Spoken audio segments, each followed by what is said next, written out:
Hi friends, ಎಲ್ಲರಿಗೂ ಶುಭೋದಯ. Friend ನೀವು ನೋಡ್ತಾ ಇದ್ದೀರಾ ಬಾಬುಜಾನ್ MJ ಚಾನಲ್. ಫ್ರೆಂಡ್, ಫೋನ್ಪೇಯಲ್ಲಿ ನಿಮಗೆ ಯಾರಾದರೂ ದುಡ್ಡು ಕಳಿಸಿದರೆ ಒಂದು ಅಕೌಂಟಿಗೆ ಹೋಗುತ್ತೆ. ಅಂದರೆ ಫೋನ್ಪೇ ಲಿಂಕ್ ಇರುತ್ತೆ. ಒಂದು ಸ್ಟೇಟ್ ಬ್ಯಾಂಕ್ ಲಿಂಕ್ ಮಾಡ್ಕೊಂಡಿರ್ತೀರ ಫೋನ್ಪೇಗೆ. ಅಂದು ಫೋನ್ಪೇ ಯಾರಾದರೂ ದುಡ್ಡು ಕಳಿಸಿರ ಸ್ಟೇಟ್ ಬ್ಯಾಂಕಿಗೆ ಹೋಗುತ್ತೆ ಫೋನ್ಪೇ ಮೂಲಕ. ಫ್ರೆಂಡ್, ಅದೇ ನೀವು ಯಾವುದೇ ಒಂದು ಕೆನರಾ ಬ್ಯಾಂಕ್ ಆಯಿತು, ಆಕ್ಸಿಸ್ ಬ್ಯಾಂಕ್ ಆಯಿತು, IDFC ಬ್ಯಾಂಕ್ ಆಯಿತು, ಈ ರೀತಿ ಬೇರೆ ಬ್ಯಾಂಕಿಗೆ ದುಡ್ಡು ಯಾರಾದರೂ ಕಳಿಸಿದ್ರೆ ಅದಕ್ಕೆ ಜಮಾ ಆಗಬೇಕು ಅಂದರೆ ನೀವು ಏನು ಮಾಡಬೇಕು? ಫೋನ್ಪೇಯಲ್ಲಿ ಅದೇ ರೀತಿ ಆ ಒಂದು ಸ್ಟೇಟ್ ಬ್ಯಾಂಕಿಗೆ ಬಿಟ್ಟು ಬೇರೆ ಒಂದು ಬ್ಯಾಂಕಿಗೆ ಹೇಗೆ ನಿಮ್ಮೊಂದು ಅಕೌಂಟಿಗೆ ಟ್ರಾನ್ಸ್ಫರ್ ಆಗಬೇಕು ಅನ್ನೋದು ಈ ವಿಡಿಯೋದಲ್ಲಿ ಕಂಪ್ಲೀಟಾಗಿ ತಿಳಿಸ್ಕೊಡ್ತೀನಿ. ಫ್ರೆಂಡ್, ನಿಮ್ಮ ಹತ್ರ ಒಂದು 4-5 ಅಕೌಂಟ್ ಇದ್ದಾಗ ನೀವು ಮೇನಾಗಿ ಸ್ಟೇಟ್ ಬ್ಯಾಂಕ್ ಯೂಸ್ ಮಾಡ್ತೀನಿ ಅಂತ ತಿಳ್ಕೊಳ್ಳಿ. ಫೋನ್ಪೇಗೆ ಕಳಿಸೋದು ಯಾವುದು ಬೇಕಾದ್ರೂ ಆಪ್ಷನ್ ಬರುತ್ತೆ. ಆದರೆ ಯಾರಾದರೂ ನಿಮಗೆ ದುಡ್ಡು ಕಳಿಸಿದಾಗ ನಿಮಗೆ ಸ್ಟೇಟ್ ಬ್ಯಾಂಕ್ ಬರುತ್ತೆ.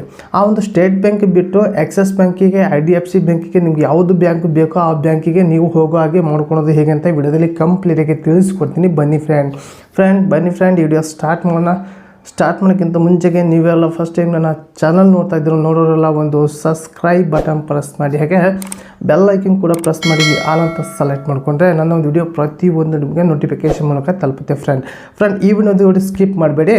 ಸ್ಕಿಪ್ ಮಾಡಿದ ನಿಮಗೆ ಅರ್ಥ ಆಗಲ್ಲ. ಫ್ರೆಂಡ್, ನಿಮಗೆ ಒಂದು ಬ್ಯಾಂಕಲ್ಲಿ ಲಿಂಕ್ ಮಾಡ್ಕೊಂಡಿರ್ತೀರ ಫೋನ್ಪೇಯಲ್ಲಿ. ಆ ಒಂದು ಬ್ಯಾಂಕಿಗೆ ದುಡ್ಡು ಎಲ್ಲರೂ ಕೂಡ ಜಮಾ ಆಗಿರುತ್ತೆ. ಬರೋ ದುಡ್ಡು ಅಷ್ಟು ಕೂಡ ಜಮಾ ಆಗಿರುತ್ತೆ.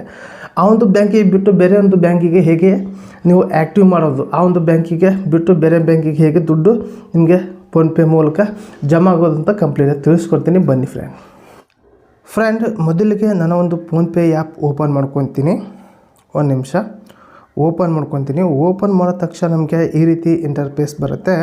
ನೀವು ಇಲ್ಲಿ ಏನು ಮಾಡಬೇಕಂದ್ರೆ ನಿಮ್ಮ ಒಂದು ಪ್ರೊಫೈಲ್ ಇರುತ್ತಲ್ಲ ನೋಡ್ಕೊಳ್ಳಿ. ಮೇಲೆ ಪ್ರೊಫೈಲ್ ಮೇಲೆ ಒಂದು ಸಲ ಕ್ಲಿಕ್ ಮಾಡ್ಕೊಳ್ಳಿ. ಕ್ಲಿಕ್ ಮಾಡಿಕೊಂಡು ಇಲ್ಲಿ ಮೇಲ್ಗಡೆ ನಿಮಗೆ ಕಾಣ್ತಿರುವುದು ರಿಸೀವ್ಡ್ ಮನಿ ಅಂತ ಇರುತ್ತೆ ನೋಡ್ಕೊಳ್ಳಿ. ರಿಸೀವ್ಡ್ ಮನಿ ಮೇಲೆ ಒಂದು ಸಲ ಇಲ್ಲಿ ಕ್ಲಿಕ್ ಮಾಡ್ಕೊಳ್ಳಿ. ಫ್ರೆಂಡ್, ಕ್ಲಿಕ್ ಮಾಡಿದ ತಕ್ಷಣ ನಮಗೆ ಈ ರೀತಿ ಇಂಟರ್ಫೇಸ್ ಬರುತ್ತೆ. ನಾನು ಇಲ್ಲಿ ಸ್ಟೇಟ್ ಬ್ಯಾಂಕ್ ಕಾಣ್ತಿರ್ಬೋದು. ಸ್ಟೇಟ್ ಬ್ಯಾಂಕಿಗೆ ಪ್ರೈಮರಿ ಅಂತ ನಾನು ಸೆಲೆಕ್ಟ್ ಮಾಡ್ಕೊಂಡಿದ್ದೀನಿ. ಅಂದರೆ ಪ್ರೈಮರಿ ಅಂದರೆ ಈ ಒಂದು ಬ್ಯಾಂಕಿಗೆ ಅಷ್ಟೇ. ನೀವು ಯಾರಿಗಾದ್ರೂ ದುಡ್ಡು ಕಳಿಸ್ಬೇಕಂದ್ರೆ ಈ ಬ್ಯಾಂಕಿಗೆ ಸೆಲೆಕ್ಟ್ ಮಾಡ್ಕೊಂಡು ಆಪ್ಷನ್ ಬರುತ್ತೆ. ನೀವು ಕಳಿಸ್ಬೇಕಂದ್ರೆ ಯಾರಿಗಾದರೂ ಆಪ್ಷನ್ ಬರುತ್ತೆ ಯಾವ ಬ್ಯಾಂಕಿಂದ ದುಡ್ಡು ಕಳಿಸ್ಬೇಕು ಅನ್ನೋದು. ಆದರೆ ನಿಮ್ಗೆ ಯಾರಾದರೂ ದುಡ್ಡು ಕಳಿಸಿದಾಗ ನನ್ನ ಒಂದು ಸ್ಟೇಟ್ ಬ್ಯಾಂಕಿಗೆ ಜಮಾ ಆಗುತ್ತೆ, ಈ ಬ್ಯಾಂಕಿಗೆ ಅಷ್ಟೇ ಜಮಾ ಆಗುತ್ತೆ. ಇನ್ನೂ ಕೂಡ ಹಲವಾರು ಬ್ಯಾಂಕ್ ಇದ್ದಾವೆ, ಈ ಒಂದು ಬ್ಯಾಂಕಿಗೆ ಜಮಾ ಆಗಲ್ಲ. ಫ್ರೆಂಡ್, ಇದು ಸ್ಟೇಟ್ ಬ್ಯಾಂಕ್ ಇನ್ನೊಂದು ಇದೆ. ಇಲ್ಲಿ IDFC ಬ್ಯಾಂಕ್ ಇದೆ, ಇಲ್ಲಿ ಗ್ರಾಮೀಣ ಬ್ಯಾಂಕ್ ಇದೆ. ಫ್ರೆಂಡ್, ಇಷ್ಟು ಅಕೌಂಟ್ ಇದೆ ನನ್ನೊಂದು. ಇಲ್ಲಿ ದುಡ್ಡು ಬರೋದು ಇದಕ್ಕೆ. ನಮಗೆ ಇದಕ್ಕೆ ಬಿಟ್ಟು ಬೇರೆದಕ್ಕೆ ನಾನು ಇದಕ್ಕಾಯಿತು ಸೆಲೆಕ್ಟ್ ಮಾಡೋದು ಹೇಗೆ ಅಂತ ತಿಳಿಸ್ಕೊಡ್ತೀನಿ.